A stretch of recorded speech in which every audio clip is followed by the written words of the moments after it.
Good afternoon, Olile. Welcome back to the webinar. How are you doing?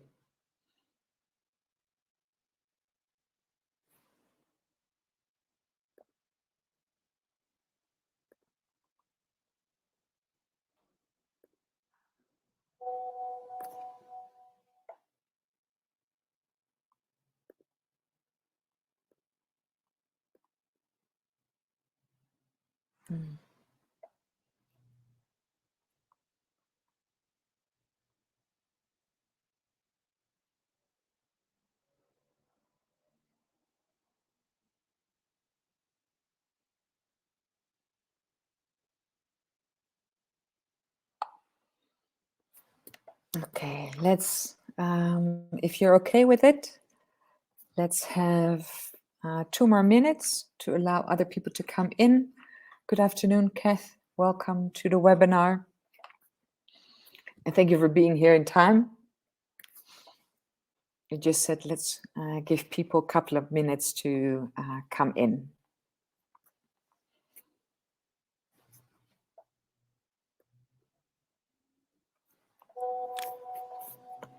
And I see Rory. Welcome, Rory.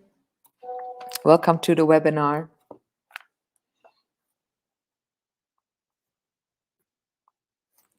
Good to see you.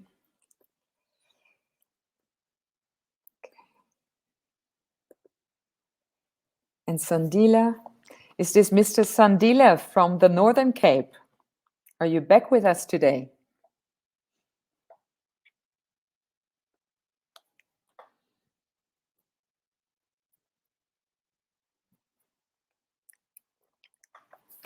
Hi, Rory. Thanks for your message. I don't know if you're able to unblock your mics and open your mics so you can talk to us.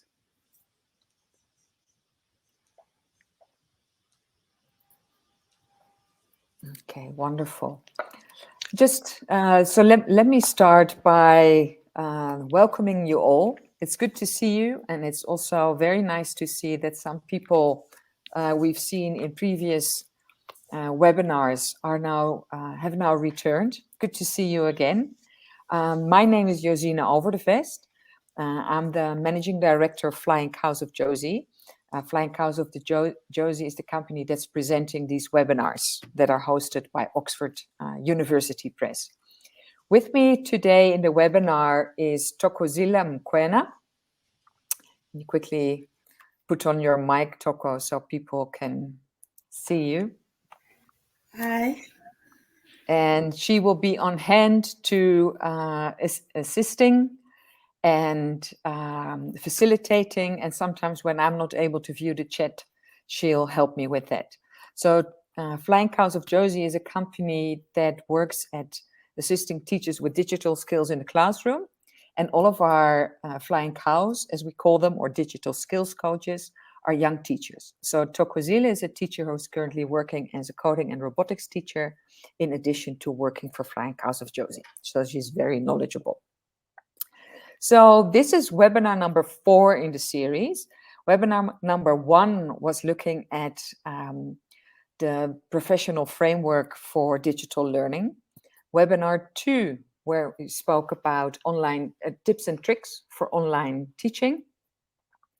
Webinar 3, which we hosted last week, we looked at Bloom's digital taxonomy, or more at how did Bloom's taxonomy develop from normal to more digital. And today is webinar number 4, where we'll be taking a closer look at the 21st century learning skills. So without much further ado, if there's no questions at the moment, I'm happy to see Sandile's feedback that he's in transit and he will connect when the background is not so noisy. Thank you, Sandile. We appreciate that. So before we go into the presentation, what I would like to do is for people who are in the session for the first time, is to show you a bit on the functionalities that you have on your screen. So we can be sure that everybody is able to participate in our interactive session. So I'm sharing my own screen now. So it might look a bit different from yours because I've got a presenter screen. But what I would like to show you is especially this side, the chat. And then you've got the public chat where you can have a look at. And this is where you can post your messages. And also, if you go down, you can type your message. And here, right there in the bottom, you can add an emoji. So if you click on that, you see different emojis popping up. What's also possible, go away emojis, it's fine, is you can put it in there to raise your hand. And in that instance, you alert either me or Tokozile that you've got a question. Or you can send a message to somebody else who you've seen is present in the session. So you just do add, and then you can add my name or Tokozile's name. For example, I want to share something to Tokozile, and then the message goes out specifically to Tokozile, so she knows I'm talking to her. And then at the bottom of the screen, this is where you have the ability to switch on your mic and switch on your camera. So I don't know if there's any questions on this screen or that you already feel at home here. Because then we're going to delve right into it. Okay, I'm going to choose my window. I'm going to go right up.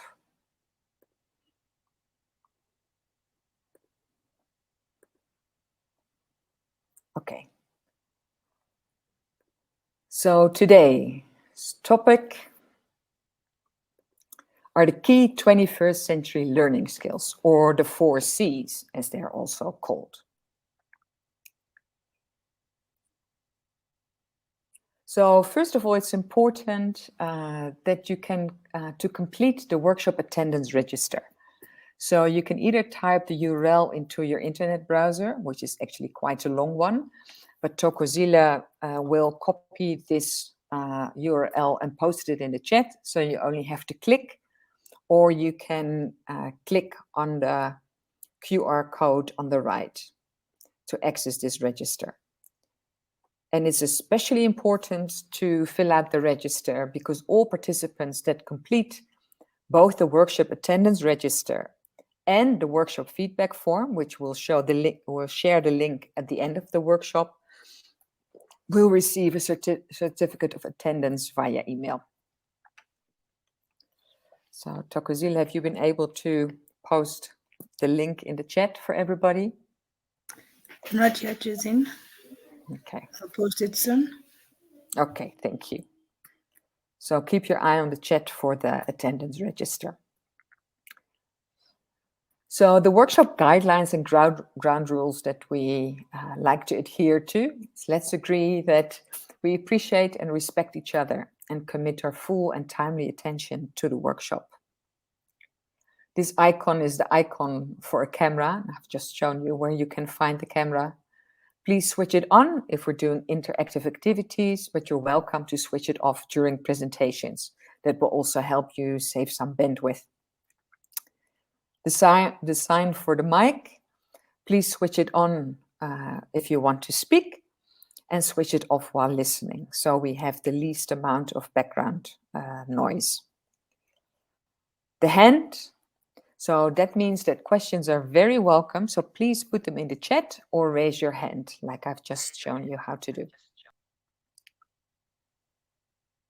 This the X marks a spot of mistakes that are welcome because that's how we learn.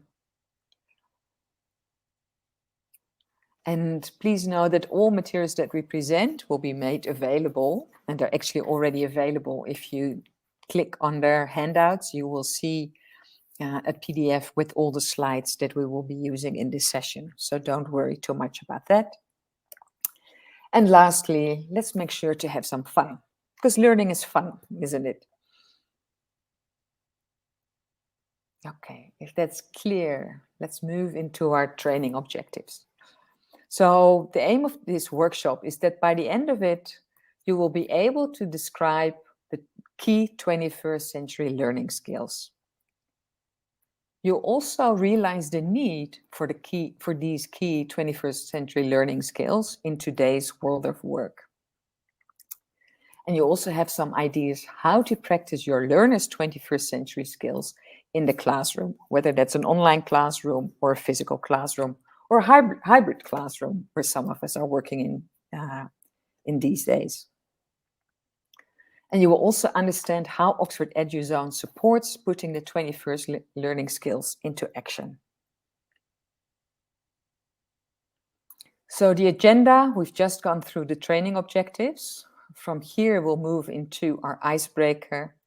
Then we'll have a short video on Oxford EduZone. This is especially for people who've joined for the first time. I can imagine that the people who have attended all 3 webinars already know a lot about it. But repetition never hurts, as we know, is important in learning. Then we'll look quickly at what the 4 C's are, those 4 key 21st century learning skills. And then we'll have a short video about 4IR/SA and the future of work. And then we take a bit more time to delve deeper into each of the 4 C's, so we get a better understanding of what it is. We'll then have an activity where we'll debate an interesting critique. And the next part, we'll be looking at how you can activate the 4 C's in the classroom. And if we got time left, and that depends also a bit on how interactive you are, and which is actually something we'd like to encourage, we can still have an activity at the end, assessing abilities. But we aim to finish the workshop at 4 o'clock. Okay, I hope that's clear for everybody. And if there are no questions, then we'll move into the first icebreaker. So people who've been here before know that this is the question we ask at the beginning of every workshop, because actually it's important and relevant to see also how your colleagues feel about what's been happening. So the question you always ask is, if we look back on the past 2 years, where COVID-19 and school lockdowns have forced us to really embrace digital education, when you think back on that roller coaster ride of the past 2 years, how do you feel about it? So please go to the chat, as I've just shown you. And from the list of emojis, remember, all in the bottom corner, there's the list of emojis. Choose one emoji that best represents how you feel. So let me move back to the, let me start joining you there to see what's coming up.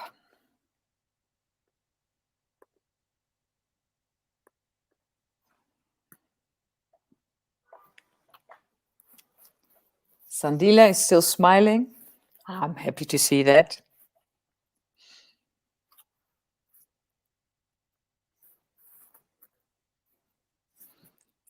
Do we have more people with feedback? You're also welcome just to type a few words in the chat if you feel more comfortable. Oh, okay. Look at Kathy. She's been crying first, and now it's a bit mixed. Smiling the one day and being maybe a bit more in the middle the other day. I can imagine that. Hey? It's an ongoing journey, and one day it goes better than the other day. I think we all know those experiences. So please, are there more people who want to share, who've got feelings?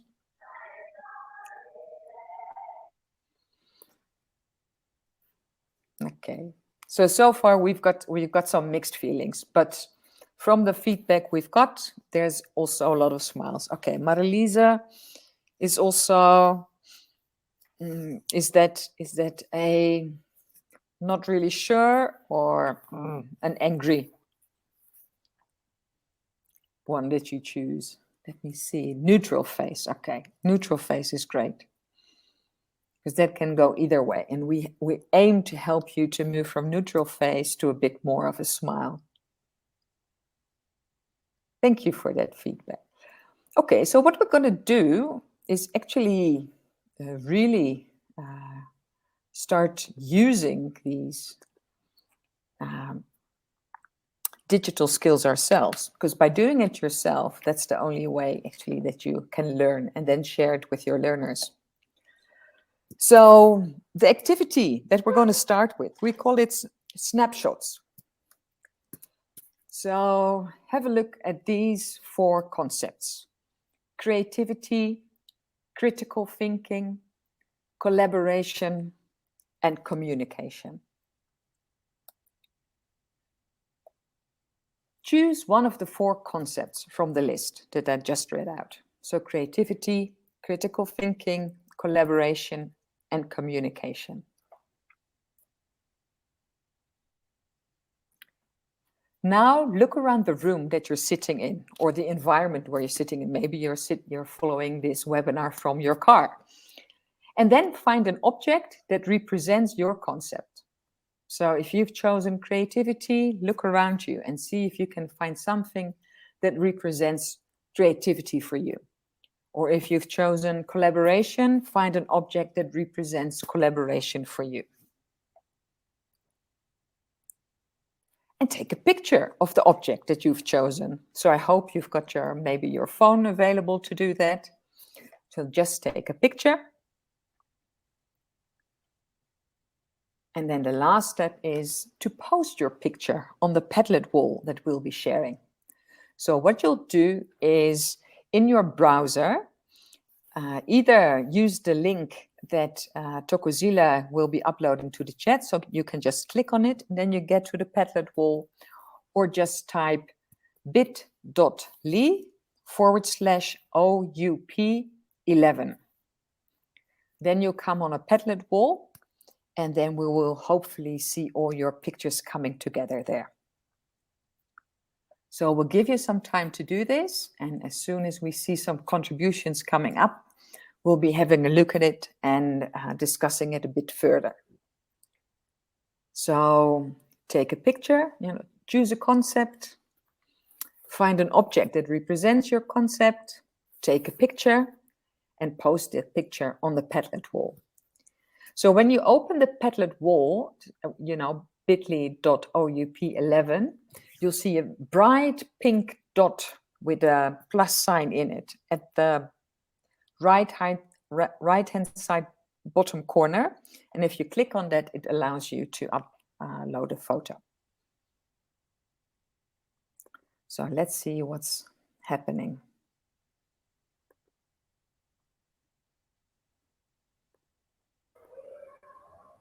I'm going to share the screen. And then we'll see if things are coming in. Also, if it's not clear, please let us know.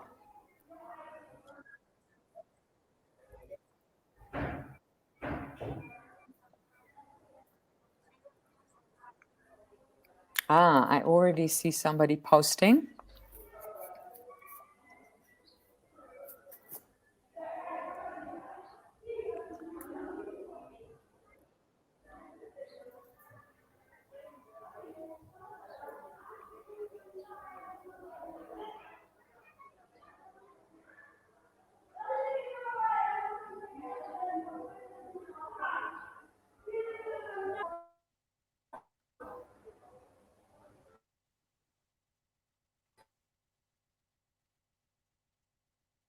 Ah, 2 people are posting. Wonderful.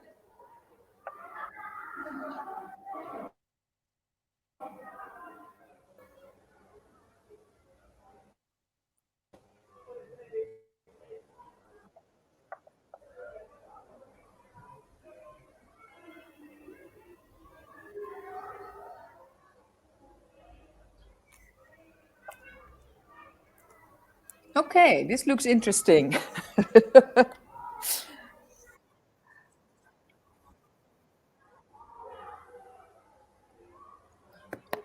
So this looks like somebody is Yeah, I don't know what it is. So the person who posted it probably needs to explain this a bit.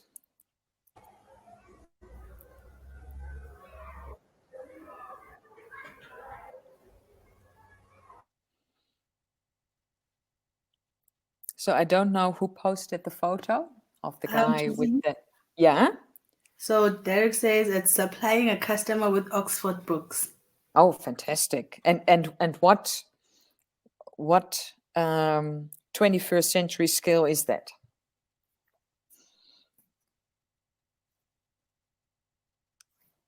Which of the four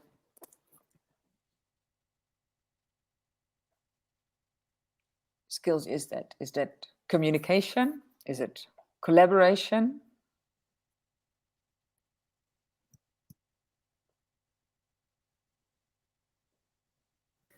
It's collaboration. Oh, fantastic. Thank you.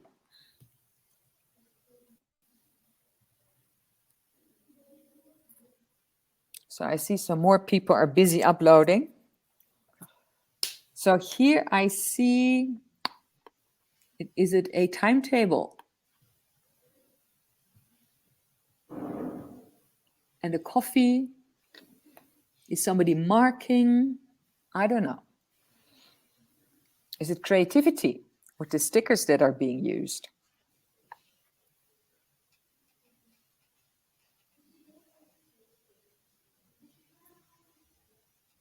Can the person who posted this photo give some more feedback on what it is?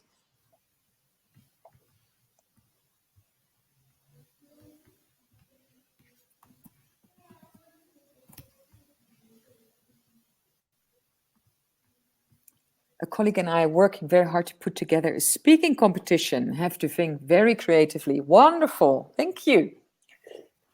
Oh, and here's somebody sitting at an airport. Is that right? Are you in the plane? Is that what it looks like? Is that what it is?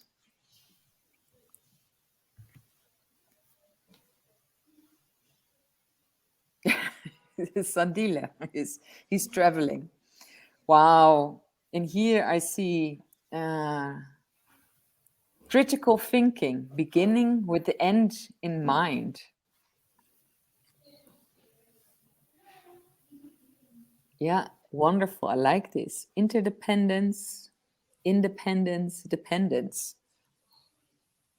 Okay, and this is the end you have in mind. So this is my critical thinking even by looking at it. Wonderful. I see another post coming in, so let me give you another minute.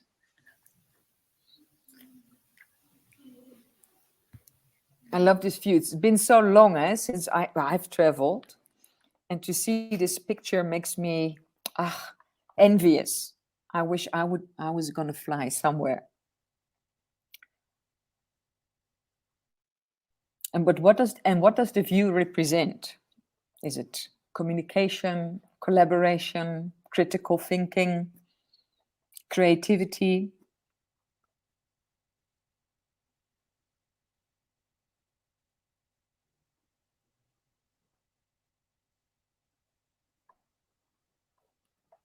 So we didn't speak about this one yet. So this is a hall with teachers attending an interactive session about using a digital platform. So that's actually communication. We're in all this is a group of math and science teachers coming together.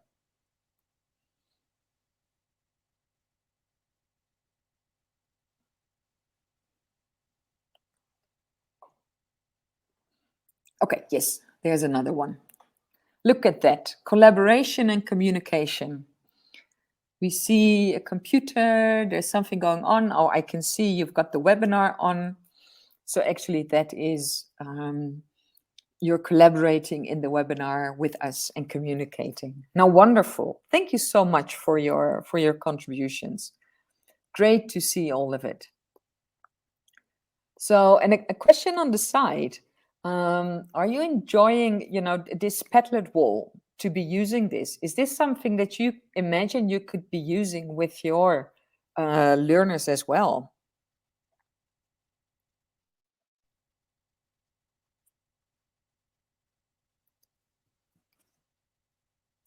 creating a Padlet wall, because it's very simple. Because you just open at padlet.com, you can create a wall and share the link with your learners, and then they can contribute. And currently we're doing it anonymously and we're not saving it. But you're also able to save it and make sure that other people can't access it, and then you can download it in a PDF. So for example, you can imagine if you're doing an online arts class, this is also where learners can upload their artworks, and you can create a sort of online exhibition of it. So that's the nice functionality of a Padlet wall. Okay, so that was our icebreaker. So now let's delve into the real parts of the webinar. And from here, the first thing we'll do is watch the video of the... it's still not here. I'm sorry, Derek. I know you said you uploaded it, but I don't see the video on Oxford EduZone. Can you open it from your side, please? Oh, there it goes. I'm going to try now for you. There we go. Thank you.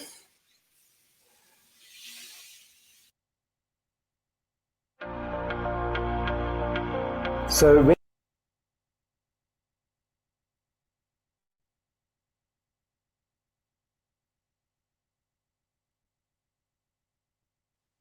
that was our 4IR video.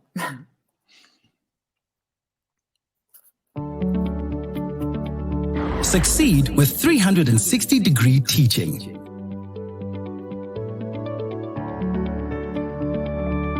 Oxford EduZone is a digital platform providing learners, teachers, students, and lecturers with an easy way to keep ahead and succeed. We've listened to teachers and we've heard what you need. Introducing Oxford EduZone, an all-in-one 360-degree digital hub offering everything you need to deliver enhanced lessons. Are you struggling to capture the attention of your high schoolers? EduZone has done a lot of the hard work for you. Resources are linked to the curriculum, and questions in our assessment bank are clearly tagged so that you can find them easily. Make learning click. EduZone elevates your class textbooks into an active learning zone. Digitally enhanced ebooks offer colorful slideshows and videos that bring the content to life. Simulations and teaching videos explain difficult concepts so learners don't fall behind and get disheartened. Interactive activities with instant feedback show learners gaps in their understanding. It's like a toolbox for teachers.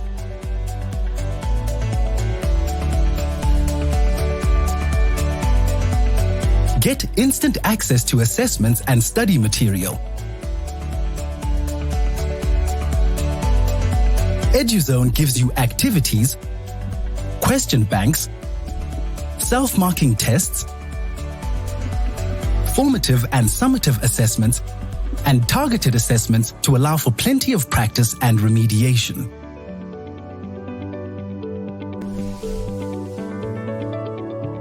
Bring the world to your classroom. Do you know exactly how each one of your learners is doing at the touch of a button? EduZone gives you detailed feedback on your learners' progress.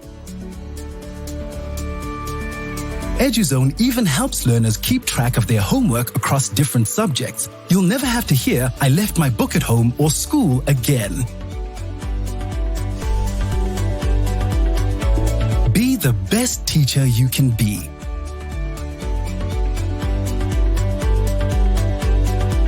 EduZone gives your learners the freedom to navigate backwards and forwards through the course themselves and become confident 21st century learners. Join the future of teaching. contact Oxford University Press today or simply Google Oxford EduZone for more info.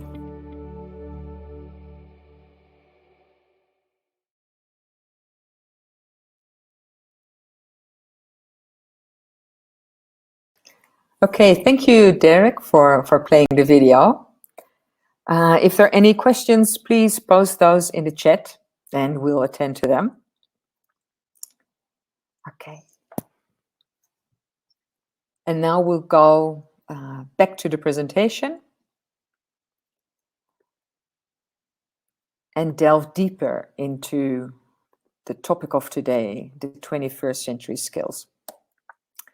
So our quote for today: the illiterate of the 21st century will not be those who cannot read and write, but those who cannot learn, unlearn, and relearn. So I hope that makes sense to you. So these are representations of brains. So you can see what's happening in the brain when you learn and you unlearn and relearn. Is actually making new connections there. Video that we've just seen. So the 4 C's of 21st century skills of learning. So the 21st century skills are those skills that our learners need to be successful in an increasingly interconnected and complex world driven by technology. I don't know if you ever heard of the term VUCA world, and I think it's something we spoke about in theory. And VUCA stands for volatile, uncertain, complex, and ambiguous. And we spoke a lot about it and saying, no, this is what the 21st century is going to be like. And until 2 years ago, 3 years ago, that was a theoretical concept. But I think the past 2 years, almost 3 years now, have shown that that's really what's currently happening with all the different events and developments worldwide. There's a lot less certainty in our world. And we really will be doing our learners a service when we teach them how to deal with that world, which is going to be completely different from the world, what the world looked like when we came out of school or out of university. So that's why we also have to delve into them a bit deeper. So the 4 C's that we spoke about, and we had them in the icebreaker, are critical thinking and problem solving, communication, collaboration, and creativity and innovation. And why these skills are important, Professor Brian Armstrong will share with you in a short video that talks about that a bit more. Okay, let me play this one.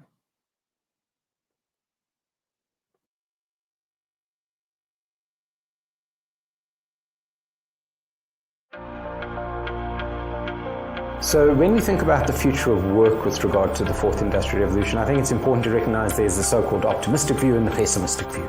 The pessimistic view holds that machines are simply better at doing many things than people and will therefore destroy a lot of work, that whole sectors are on the cusp of being eliminated and the jobs will go. The optimistic view, on the other hand, suggests that, we have coexisted with machines for 200 years, and every time a new technology has come along, people have said it's going to destroy jobs. But when we think about it, steam power, electricity, they all created work. There's more people employed now in the world, the higher labor participation rates than there ever have been. In fact, when computers came into the world, people were talking about we're going to only work a 15-hour week because we're going to automate so many of our tasks. And I think now most of us are working 15-hour days. There's a fairly significant part of the workforce that is vulnerable to significant change to the way they do work. 20% of jobs will be impacted and will need to adapt and change quite substantially. And it depends on our ability to transform existing skills, which are sort of more clerical and repetitive manual tasks, into jobs which are more professional, analytic, creative roles. I think is a really important challenge that we face as a country.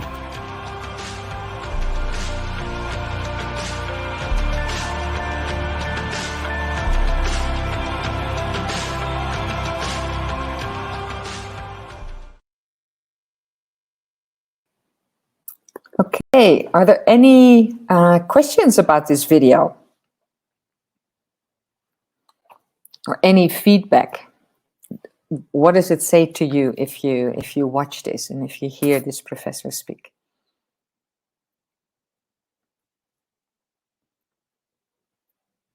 Do you recognize what he's talking about?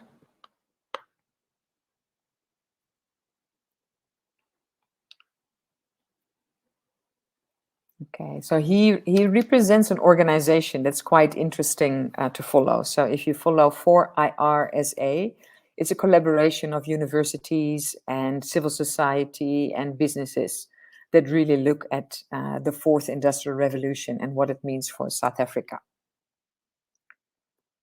Okay, so this really makes it sure why it's relevant for us to delve a bit deeper into these 21st century skills. So we just spoke about these. That was the video. So if we delve into the first one, critical thinking. Critical thinking is the ability of learners to reason effectively. And that means that they're able to use various types of reasoning, inductive, deductive, and other forms. They're able to make judgments and decisions. They can effectively analyze and evaluate evidence, arguments, claims, and beliefs. They're able to analyze and evaluate major alternative points of view. They're able to synthesize and make connections between information and arguments.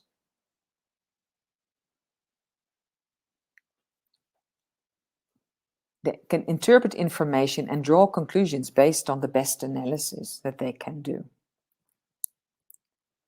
And they can reflect critically on learning experience and processes. So for some of these, there are classroom examples that we can mention, and we'll delve deeper into that in the second part of the webinar. But for example, to reflect critically, one of our CAT teachers said, well, what she does at the end of each chapter, she asks her learners to draw a mind map to capture what it is they've learned in the chapter. So that's for them also to reflect on what they've been learning. Another one is looking at in an English classroom and have learners create discursive essays where they have to analyze and evaluate major alternative points of view. So those are some of the examples you can use to apply this ability and actually flex their critical thinking muscles in the classroom. Because I think that's how we need to learn at these 21st century learning skills. It's not something that's part of a specific subject or a specific topic. It cuts across all subjects and all ages, and they are skills. It's more ways that learners approach the content that they have to learn. And we know from skills that the more you use them, the better you get at them. So what we need to do as teachers is to help them flex those 21st century skills, the critical thinking skills, and all others that we'll be delving deeper into. Critical thinking also speaks about the ability of learners to solve problems. That's a very important one. So they need to be able to solve different kinds of non-familiar problems in both conventional and innovative ways. And when you want to solve problems, it's important that you're able to identify and ask significant questions that clarify different points of view and lead to better solutions. So this morning we were talking about it, and Thokozile had an interesting example from her technology classroom from last year. Do you want to share that with us, Thokozile? Okay. So one of the projects that my learners have to do is to create a hand sanitizer, right? So I asked them to find a problem that they need to solve. Why do they need to make a hand sanitizer? Why is it important? And what is it that it's going to do in the world? Is it going to be relevant, and for how long? So they had to go out there, look at the problem that we have. And the biggest problem was COVID-19. They said, we have to sanitize every time we go into a class. And then we looked at the design of a hand sanitizer, and they said, if we are all touching the hand sanitizer, we're not solving any problem. So we created a hand sanitizer that uses a sensor. So you did not have to touch the dispenser. You just had to have your hand closer to it, and it would just give you some sanitizer on your hands. So that's how we tackled the matter of solving problems. Okay, great. Thanks, Tokozila. So are there other people who might have other examples of using critical thinking in their classroom for a specific subject?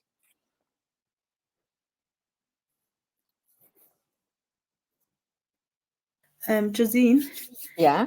I think there's this comment is from the video from Sandile, and he said from the video it shows that the world is changing and we need these new skills, and as teachers we have a big responsibility in this whole changing world. Yes, no, definitely. Thank you, Sandile, for contributing that. That is very relevant. Yeah. Okay, let's move from critical thinking to the next skill that we want our learners to have. That's creativity, which refers to the ability of learners to think creatively. So they need to be able to use a wide range of idea creation techniques, such as brainstorming. They need to be able to create new and worthwhile ideas, both incremental and radical concepts. So incremental is building on previous concepts and adding to it, and radical is coming up with a completely new solution. So I can imagine, Tokozile, your example of a hand sanitizer dispenser with a sensor is an incremental development, because dispensers already exist and you've improved on it with your new ideas. Right? Yeah, that is very true. It's very true. And they need to be able to elaborate, refine, analyze, and evaluate their own ideas in order to improve and maximize creative efforts. And actually, when you read it like that, this is already bringing critical thinking to your creativity. So if you come up with your own ideas and then have to analyze and evaluate them, that also requires critical thinking on the sides of from the side of the learners. They also need to be able to work creatively with others. So they need to learn how to communicate their new ideas to others effectively. Because we know it's easy to have the idea in your own head. You know, you can see it happening in your own mind, but now you have to share it with others so that they buy into your ideas. And at the same time, be open and responsive to new and diverse perspectives. So incorporate group input and feedback into the work. So I've presented my new ideas.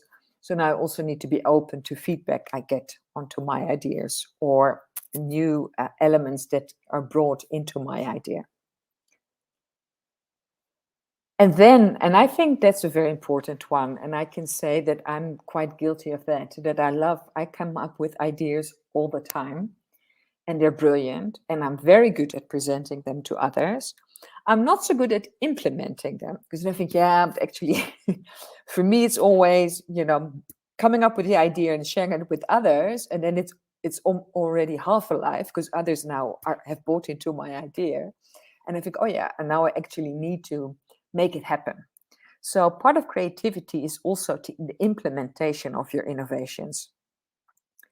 So how do you act on your creative ideas to make a tangible and useful contribution?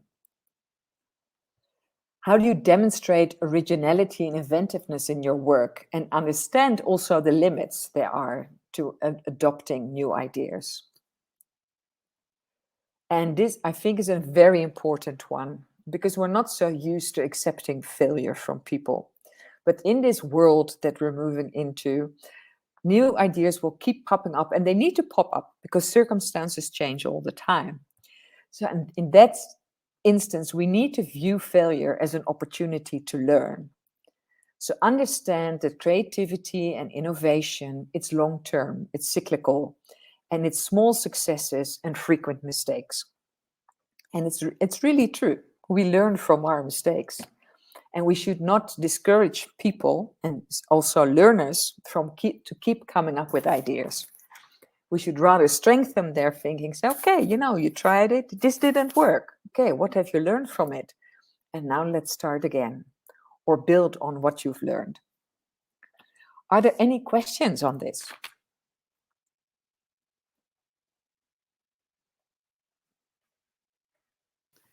We haven't got any. Okay, great. Then we move on to the next C. And that's communication. That's the ability of learners to communicate clearly. And clear communication is to be able to articulate your thoughts and ideas effectively, using oral, written, and nonverbal communication skills in a variety of forms and contexts. And I think what's important to understand here, because I know that, for example, in English, as home language or first additional language, we do have oral presentations and written presentations. But communication should be practiced in every subject. And I can't repeat that enough. This needs to be part of every subject, learning these skills for learners. Effective listening, to be able to decipher meaning, and meaning including knowledge, values, attitudes, and intentions. And use communication for a range of purposes, knowing in what situation you are communicating. What is the objective of your communication? Is this for informational purposes? Are these instructions? Is this motivational? Do I need to persuade? And communicate effectively in diverse environments, including multilingual. And I think this one is especially relevant in our South African context, where we do have people from all different language backgrounds, where we know that people communicate differently. So to be aware of that and to take that into account when you are communicating makes you a more effective communicator. And using multiple digital media and technologies, and know how to judge the effectiveness and their impact. And this actually takes us back to the first webinar, where we were really looking at the use of digital tools and resources, where we always said, we're thinking, oh, we've got so many apps and technologies that we can use, and then we start using them instead of realizing or really thinking about, is this digital tool or app supporting what it is that I want to teach or what I want my learners to learn? So is the use of this technology effective? But that doesn't only go for us as teachers when we use digital tools in our teaching and learning, but this also goes towards the learners, that they learn how to use different apps and media in a way that makes their communication more effective and has an impact that they want to achieve. Are there any questions on communication?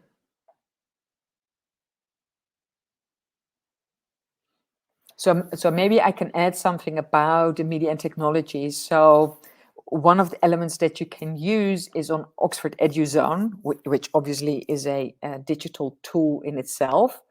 And it's great if actually by setting your homework assignments using Oxford EduZone, you are already letting learners use digital tools and let them use a technology so they get more comfortable with it. So they're doing online quizzes in Oxford EduZone.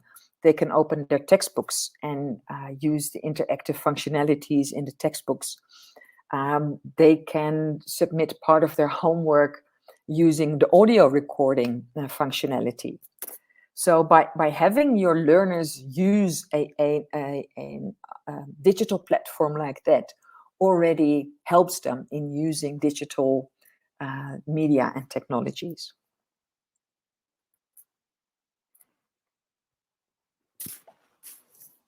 Okay. Do we have any questions, Tokozile?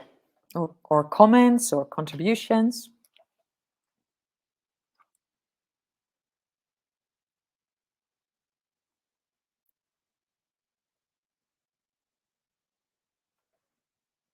Okay. Tokozile? Sorry, I forgot to unmute. I know. Okay. I thought so. We only have a message from Sandile. He says he has boarded, and Okay.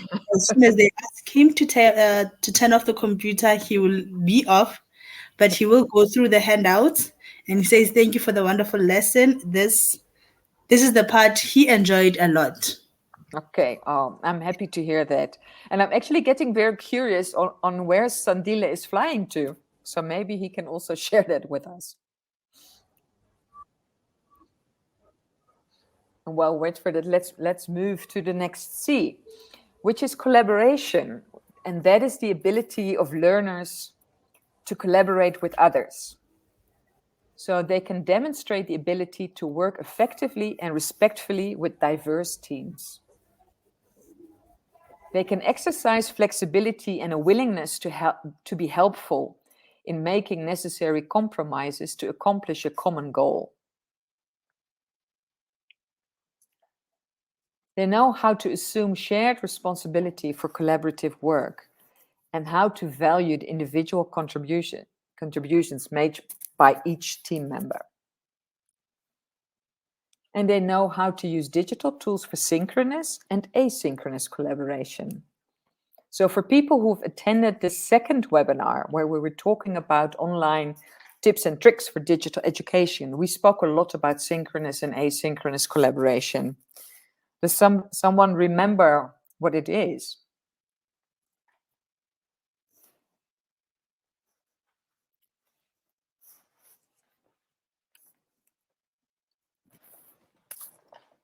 So let me quickly rephrase. So synchronous is real time. What we're doing now is a synchronous learning environment because I'm here presenting this webinar and you are there participating in the webinar. So we're meeting real time, almost face to face.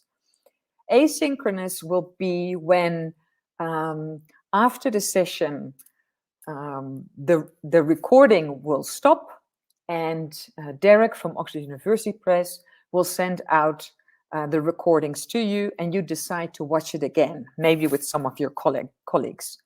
Then it's asynchronous. So it's not live, but you're watching a video. So you decide to watch it in your own time and in your own speed. You can watch half of the video and then decide to come back to it later. So that's what we mean by synchronous and asynchronous collaboration. So after having gone through all these C's, let's see how they work together. So critical thinking teaches learners to question claims and seek truth so they are able to solve problems. Creativity teaches learners to think in a way that's unique and to create innovative solutions. Communication teaches learners how to efficiently convey their ideas. And collaboration teaches learners that groups can create something bigger and better than you can do on your own. And if you put all of these together, so combined, these 4 C's empower learners to become interactive one-person think tanks. Do we have any questions or comments or feedback?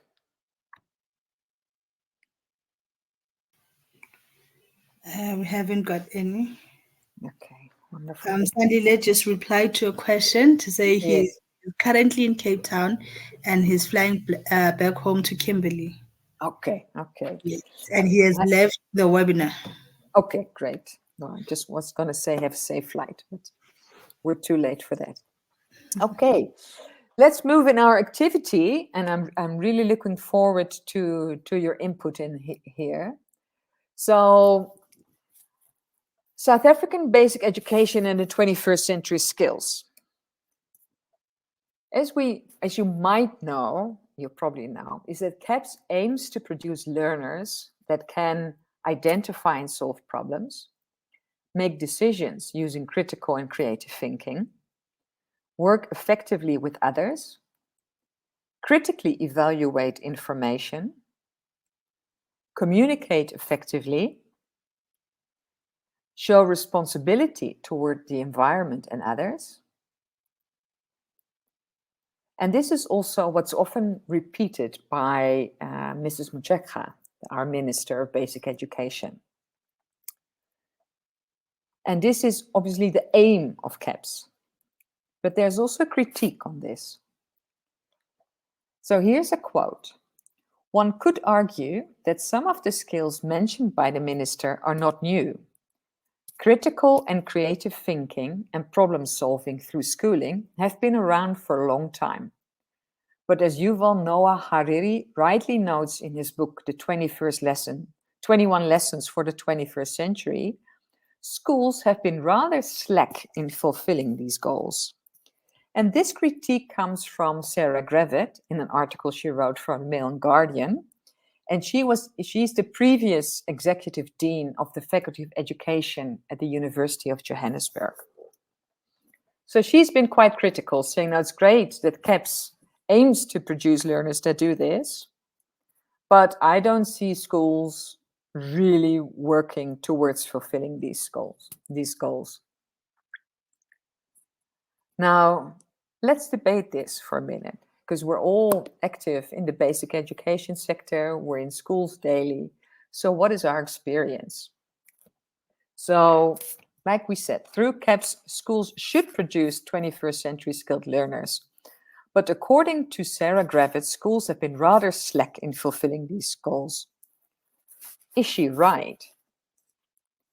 So you'll be moved into breakout rooms.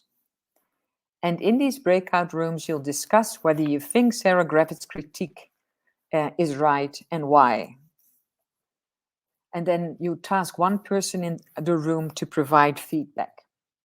And after 5 minutes of discussion, we'll come back to the plenary session to hear the arguments for and against. And then we'll take a vote to decide the issue. So I hope this is clear to everybody. So you'll be moved to breakout rooms. And I want to share with you, when you're moved to breakout rooms, it will look like you're leaving the webinar and you have to sign in, or you have to enter the webinar again. But that's actually sort of the hallway between our main room and the breakout room. So it looks like you're leaving the one room and you're entering another room. And then you'll see in the top left corner, you'll see in which room you are. So you'll see breakout room 1, breakout room 2, breakout room 3. So you know you're not in the webinar, but you're in a breakout room. Okay, are there any questions about this?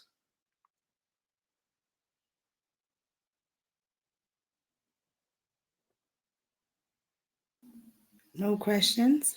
Okay. Then we're going to open the breakout rooms. Okay, I'm not sure why where people are not assigned to rooms.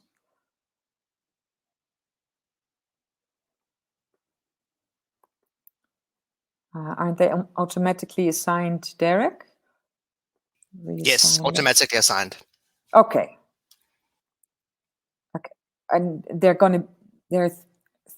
I'm sorry, if you change something, then it doesn't reflect on my side. Are there 3 rooms now? Yes, there's 3 rooms. I'm going to move everyone across. Okay, will you please do that? Thanks.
Oh, Derek, you're also not in a breakout room.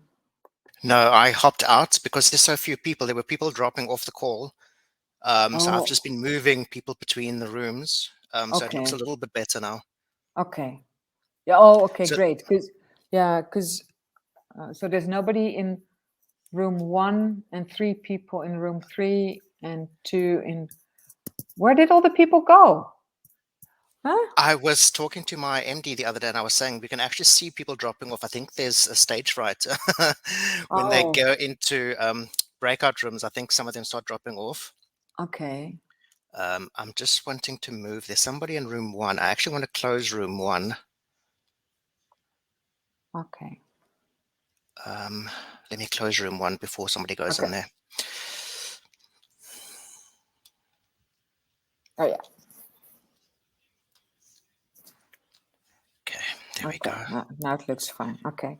So what was the feedback of your MD on the webinar? She really enjoyed it. She really enjoyed it. She felt that the breakout room was a little bit quiet, but she really enjoyed it. Yeah, I mean, overall, she was really happy. So, I'm happy to hear that. yeah, but there's few people joined, but we had less people anyway, hey, than we had. it's crazy because we had so many people registering. Yeah. It just shows you. It's I don't know. It's interesting. Yeah. Oh, well, I'm sorry that Sandile had to leave because that's really a great one to have in the webinar, hey? Yeah. To share feedback. Yeah, you know what it is often in breakout rooms if you work. So I do it with Impact at online school. They love breakout rooms. They always say, "No, can we stay longer? Can we stay longer?" Because there's so few. You have so few opportunities to actually meet each other. As online teachers, because they don't really have a staff room, and they love sharing experiences. But it's obviously if you don't know the other people. Correct. In the webinar. But I always think it does give a bit of, and sometimes we do get feedback. Oh well. And now in each of the breakout rooms, there's Tokozile and Tombi, so they know what to do. So that's good. I'm just going to hop into one of the rooms and just listen in. Okay, Great. good. Thanks.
So is there discussion happening in the breakout rooms? Yes, I think they are. It's a minute left. We've got 2 people that weren't allocated. Let me just see. Oh, they're coming back, I think. Okay. There we go.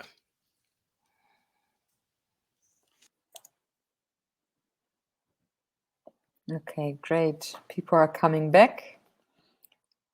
Let's give everybody a bit of time to move from the breakout room back into the main room.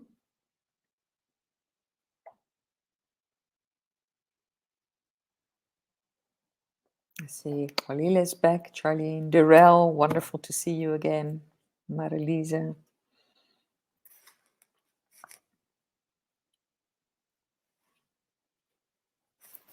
Okay, can I ask so I don't recall the numbers of the breakout rooms. I think we had breakout room 2 and breakout room 3. Okay, Charlene can hear us now. That's great. Who would like to give us feedback from breakout room number 2? That was the room that Tokozile was in as facilitator. Can you give a bit of background, what's happening in your room, what the main feeling was about the topic?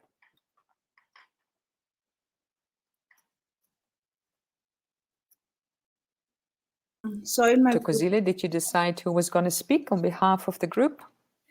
so Marlies is, I think she's busy typing it.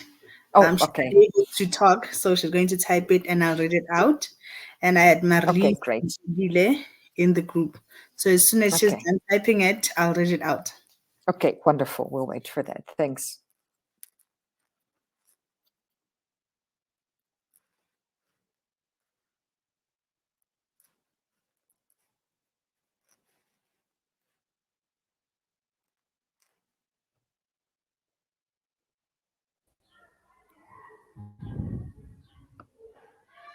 Okay, so maybe what we can do in the meantime is go to the other breakout room. That's the room where Tombi was the facilitator. Tombi, do you have any feedback, or did you select anyone who was going to give feedback on behalf of the group? I have the feedback chosen. Okay. So in my group we had Charlene P, and we had Olile and Darrell. Yes. Mm-hmm.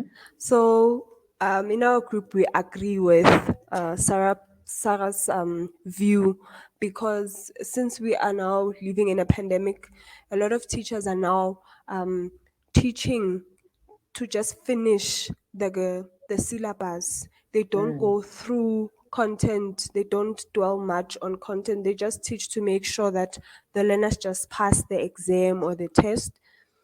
And also, in terms of collaboration, the teachers don't even have much time to spend with one learner, whereby they give each learner individual attention. So in that case, communication lacks and collaboration between the teachers and the learners also lacks. Yeah. I'm sorry to hear that, Yeah. hey? Yeah. Yeah. We know it's happening, but it's always sad when it's confirmed by new teachers that we speak to. Oh, thank you very much for that. So Tokozile, back to you and the feedback from your room. Okay, so we've got the feedback from Marlies. Thanks, Marlies.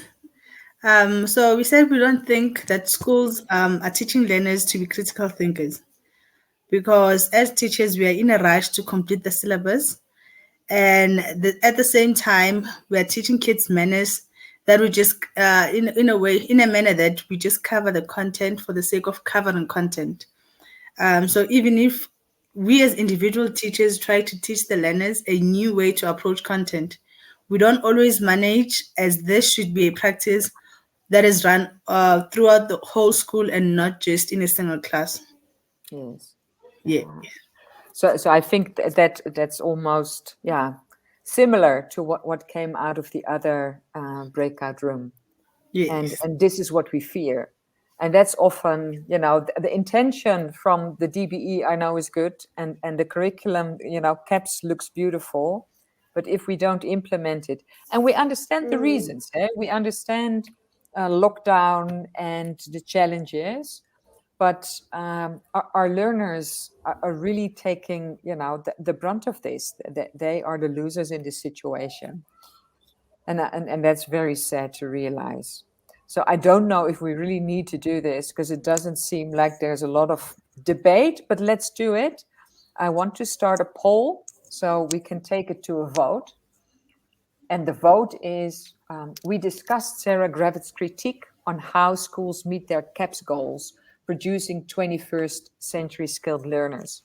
Let's put it to the vote. A is, I agree with the critique. Schools could do more. B, I disagree with the critique. Schools are meeting their goals. Or C, I'm undecided. So let us have your votes, please. Is it A, you agree with Sarah? B, I disagree. C, I'm undecided.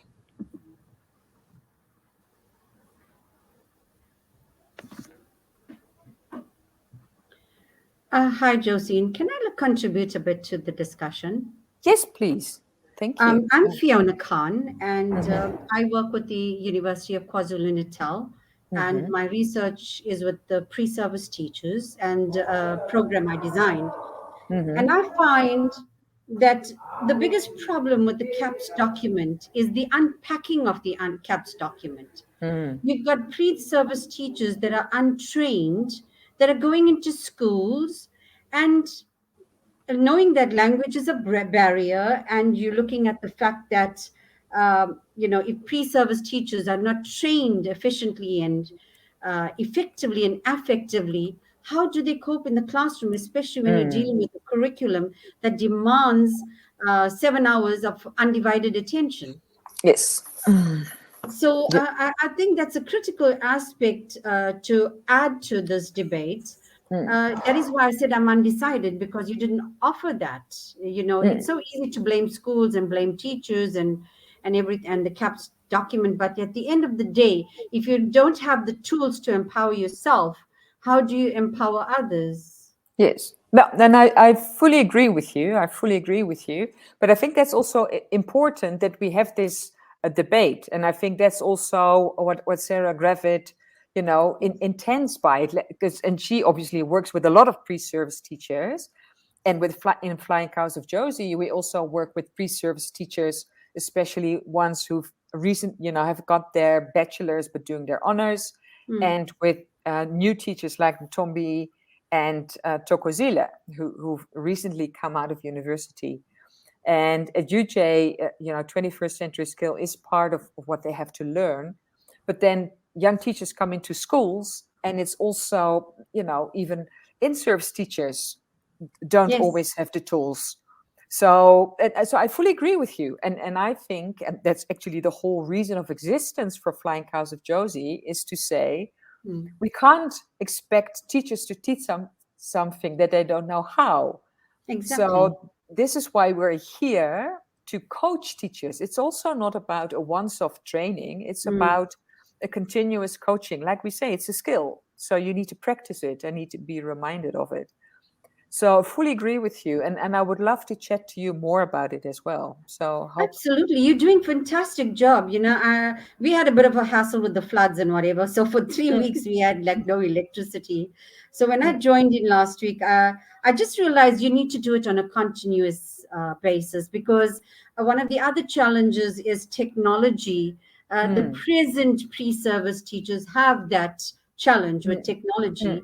And the fact that the schools are taking the iPads and the technology and keeping it under lock and key because of security reasons, and teachers don't have access to it. Yes, no, and I fully agree with you. And it's also, because if you hear the minister speak, she says, no, young teachers know how to use technology.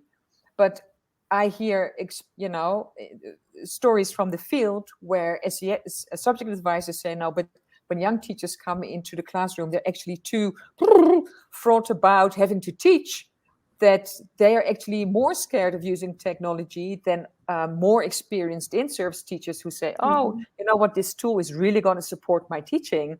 So they see the value of it, and then they start to apply it. So it's such an interesting debate. So could you please leave your email address is that possible, in the chat, so I can contact you and talk more about That it would with be you? amazing, because there's so much of research that I could share with you, because we have quite a bit of rural teaching here in KZN, and we have too many challenges that not even the department can address.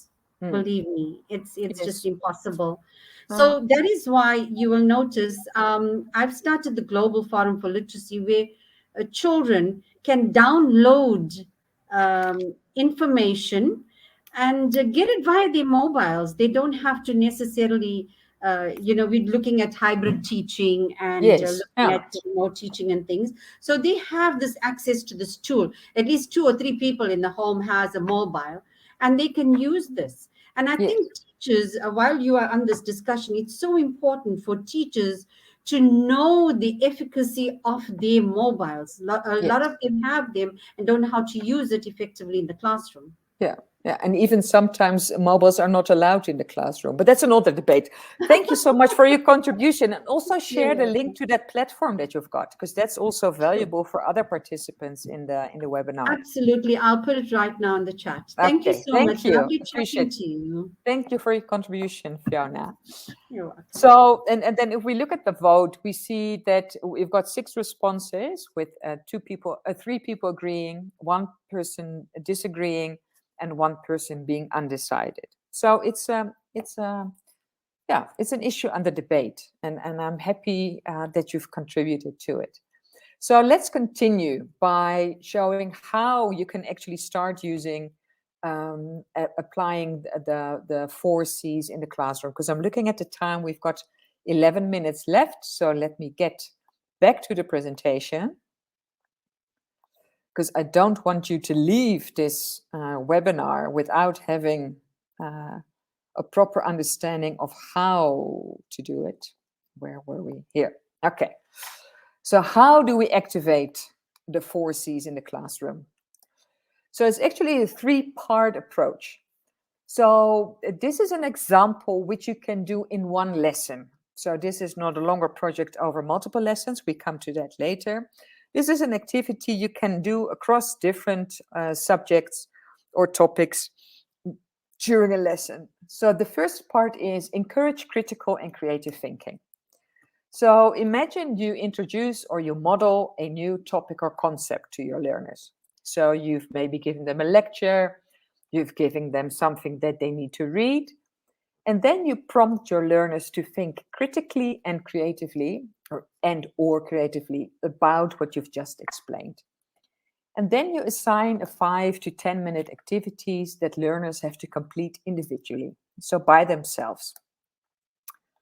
So, for example, let me put on my pointer. You ask them as activity to complete the sentence. So what you ask them to do is complete the sentence in as many ways as possible. So the example could be in your natural science class: complete the following sentence in as many ways as you can. The cell membrane helps the cell by ...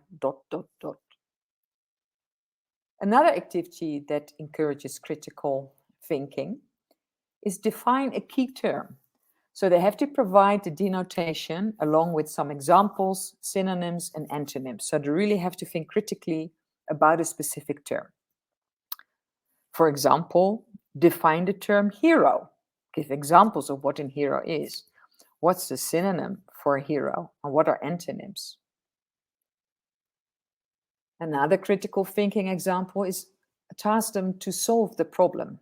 So ask learners to list ways that a problem could be solved. So this is an example from life orientation. List as many ways as you can think of that youth employment in South Africa could be reduced. You can ask them to model something which involves both critical thinking and creativity. So they need to represent a concept visually, whether it's in a sketch or a diagram, a symbol, or they can use some other form. So you ask them to create a visual representation of an ecosystem. This is from natural sciences. So they, for of an ecosystem, they need to present a drawing, a collage, or maybe even build a 3D model. And question, that also relates to critical thinking. You ask them to write 5 questions about the topic you've just presented, and they need to pick the most interesting one. So, for example, in this you ask them to write down 5 questions that the learner might have about climate change. And from those 5 questions, they need to pick the most interesting one. So this is part 1. This is an activity that the learner does by themselves. So they can either write it down, pen on paper. You can ask them to create a PowerPoint slide, or if they have to do a model, obviously they can do it in a different way. They can use a Word document. They can use a mind map or any other thing that you can, digital tool that you can think of. Then you go into step 2. This is where you activate communication and collaboration skills. So after learners have completed their individual 5-minute activities, then have them turn to a classmate or put them into small groups to share their ideas. Because this activity requires learners to take something that they've written down and that's internal to themselves. They have to make it spoken and external, and then they have to make next steps with their classmates. So how it could look like is an activity where you say, select a thought. So the example is that they share their ideas with a partner and choose one key feature of place that most interests you as a group. And you need to be ready to indicate why. So this is an example that you can do in an English class, where learners talk about place. Summarize is also an important one. You ask your learners to share their ideas and create a statement that summarizes what they have found.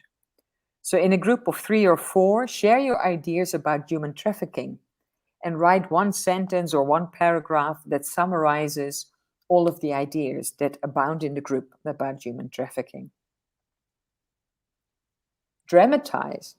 You ask your students to share ideas and choose one idea that they will dramatize in a 30-second news bulletin, and then they have to act that out in front of class. So with a partner, share your ideas about being an African. This is an example from the Oxford University Press Live Orientation Grade 10, I think, if I'm not mistaken. And then choose one idea and create a news bulletin that you will have to act out, either being proud or being ashamed of being an African. And rapid prototyping. That's a very interesting 21st century concept. So select an idea and create a rapid prototype of this concept, drawing a model, a program, or another representation of how it might work. And rapid prototyping is different from really extensively planning. This is really coming up with an idea and then quickly build it. So as a group, choose one trebuchet design. Trebuchet is like a big catapult that should work best to launch a ping pong ball. And they can use the materials that they can find in the classroom, or maybe you even have found an online app that they can help to design a technology object, and then they can build a working prototype of the design. So that's part 2, activating communication and collaboration. And then part 3 is combine all the 4 C's and present. So after learners have communicated and collaborated, have them share their group's ideas with the whole class. People should be chosen to present, so it could be 1 or it could be multiple presenters, but they need to make sure that all group members participate in some way or other. And this means that preparing and presenting requires additional critical and creative thinking, communicating and collaborating from the learners. Having learners teach part of the lesson, which is what they're actually doing, cements the concept you are trying to teach. And we also find that learners are more invested in their work When they know, they will have to share what they come up with. Okay, so this is activating 4 C's during one lesson. Are there any questions about this? I'm not sure if Fiona can help elaborate on her question, but she says, can this design thinking? Can this be design thinking? Because it follows the same rules and the same formula, basically. So these 3 steps, Yes. or specifically looking Yes. at the, actually it does. Actually it does. And that's the new way to go. Yes, definitely. Definitely. Thank you. Yeah. Wonderful. Thank you. So I'm looking at the time. So if you download the slides, you can also find the approach that you can use for longer assignments. So you can make it a project.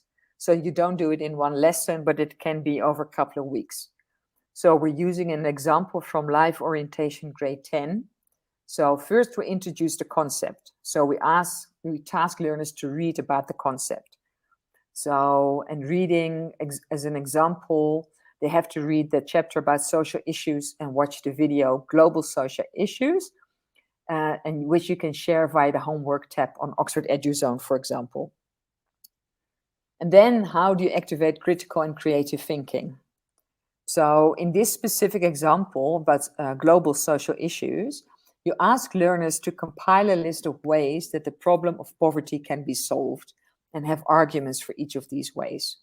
So they present their list in a PowerPoint presentation, for example, with images, videos, and graphs, and then they can upload that as homework on EduZone. And then activating communication and collaboration.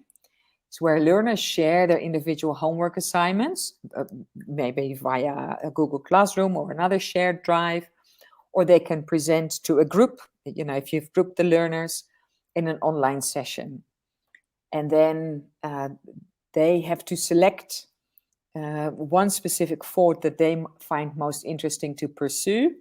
And the outcome of that selection process will first be shared with the teacher, and then they will collaborate and come up with more arguments for the chosen solution.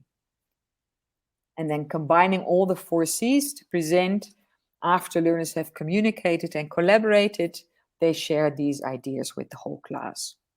So this can be live in the classroom, or this can be done through a webinar like this one, or in a video that they have recorded. Okay, that's activating 4 C's in the classroom.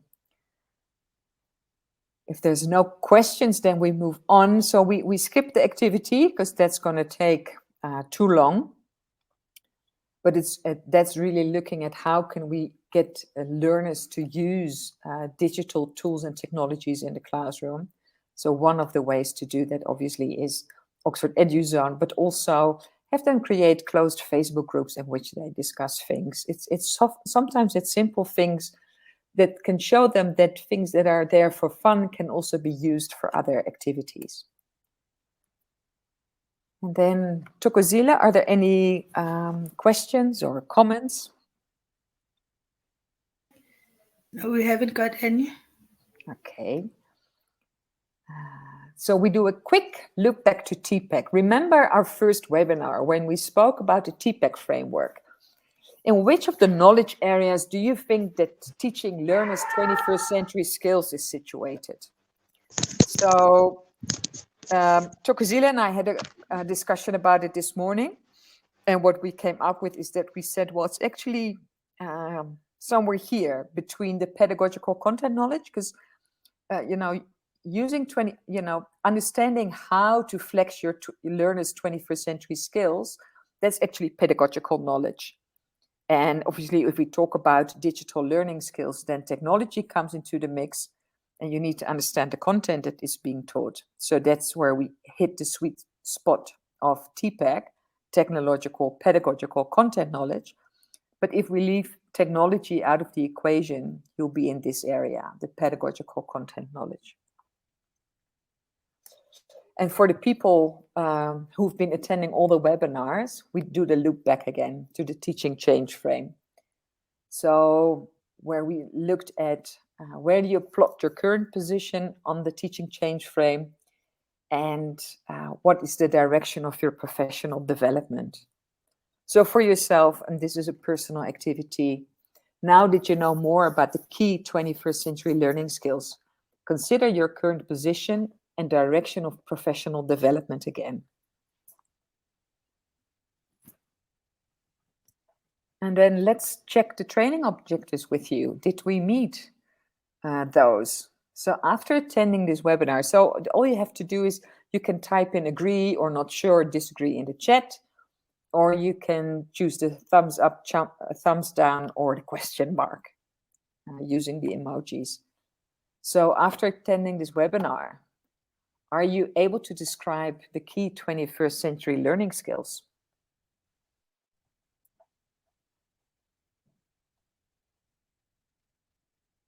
Are we getting feedback, Toko? Daryl says yes, so he agrees. Great. Do Shelley, we realize? thumbs Yeah. up. Fiona's also saying it's all good. Okay, great. And do we realize the need for the key 21st century learning skills in today's world of work?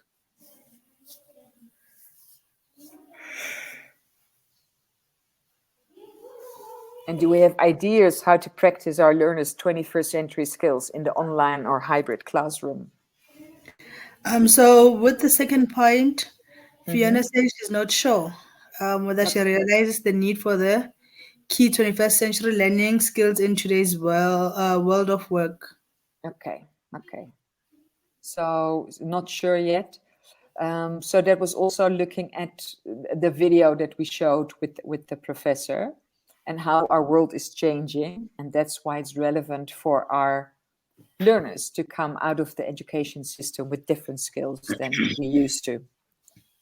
So I hope that by reviewing maybe that video again, or maybe we can talk about it a bit more, that we can make that need a bit clearer.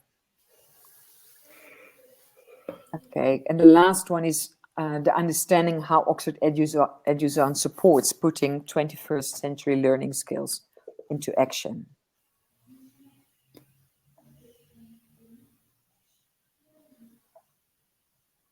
Okay. Daryl says yes. Fiona agrees with number 3.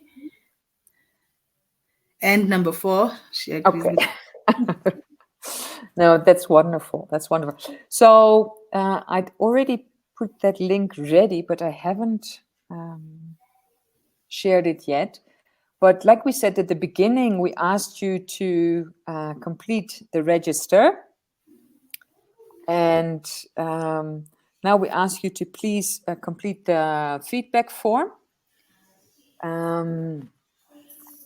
Because if you do both, the register and the feedback form, you will get a certificate of attendance from Oxford University Press. So the link is in the chat now. And I see that Fiona is saying, yes, we must be more active on the chat. I fully agree with you. We also find that sometimes, people really need to process first and then they can discuss later. So I actually want to remind you that at the top of the chat, there is a sticky chat in blue. I don't know what it looks like at your side. For example, Chokozile, can you see this sticky chat? Yes, bit.ly digital learning skills. Yes. So if you click on that link, you automatically join our WhatsApp group in which we will continue discussing the digital learning skills. We can answer any questions you might have. And we're very happy to share more videos and relevant documents with you. So please click on that link or type bit.ly / and then digital with a capital D, learning with a capital L, and skills with a capital S. So digital learning skills. So we've come to the end. It's a bit later than we would want, but I'm so happy that you're still here with us. This was webinar number 4. Next week is webinar number 5, where we actually bring all the elements of the previous 4 webinars together And we're going to be a bit more active in showing you elements of the Oxford EduZone platform that support all of these elements. But I'm sure you've picked up by now that there's always overlap. So remember, in webinar 1, we spoke about, remember the teaching change frame. How do we move from teacher-centered education to learner-centered education? So how do we employ transformative pedagogical strategies? And actually, those refer a lot to the higher order thinking skills that we discussed last week in Bloom's digital taxonomy.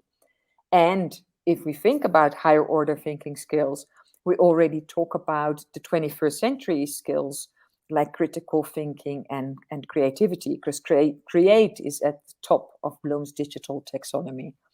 So I'm sure next week is going to be a very interesting webinar where we bring it all together. And we're going to be a bit more looking at practical examples on how you can use it. So I hope you've had a good session. It's wonderful to see so many of you coming back. That's really encouraging for all of us.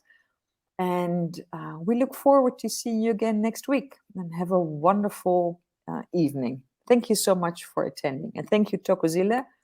And Tombi for facilitating with me, and Derek for hosting this whole webinar.